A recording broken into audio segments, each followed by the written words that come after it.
Пойдемте с нами. О, а меня за что? Ну, меня затрымливают в живом эфире. А вы можете себе назвать?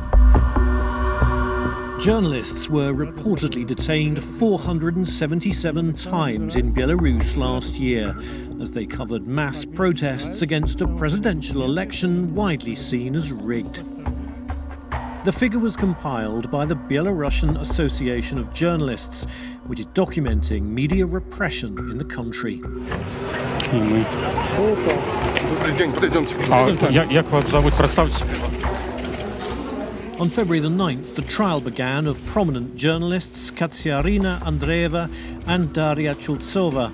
They work for Belsat, the Polish-funded satellite TV station, and face up to 3 years in prison on charges of organising the disruption of civil order. The charges relate to this live broadcast from a private apartment overlooking a demonstration on November the 15th. Просто цяпер у дзверы кватэры, дзе мы знаходзімся, пазванілі. Мы не ведаем, хто гэта, але... Within minutes, the live stream broke down. The police broke in.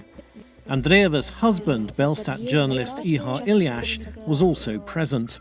Вельмі жорстка паводзілі, агрэсіўна сябе паводзілі спецназаўцы, штурхалі Кацю, як яна распавядала, яны крычалі ёй: «Ты ніколі не будзеш весці свае стрымы, гэта быў твой апошні стрым, ты паедзеш там на 10 гадоў шыць форму міліцыянтам у колонию».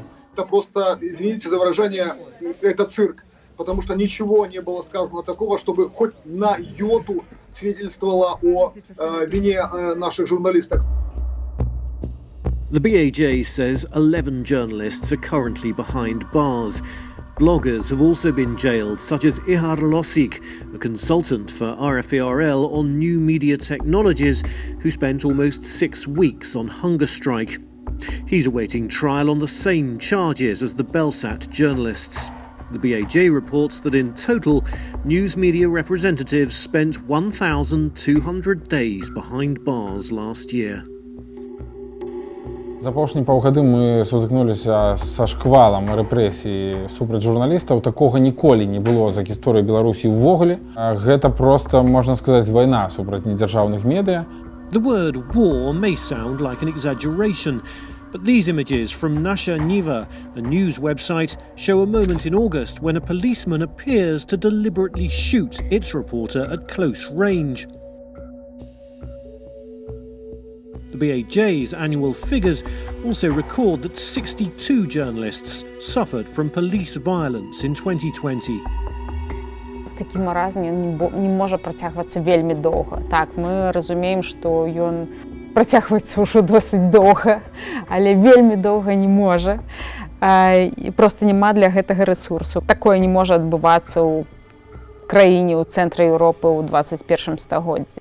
That's an optimistic sentiment after 6 months of protests that have continued this year. 5 people have been killed and hundreds injured in brutal police violence against peaceful demonstrators.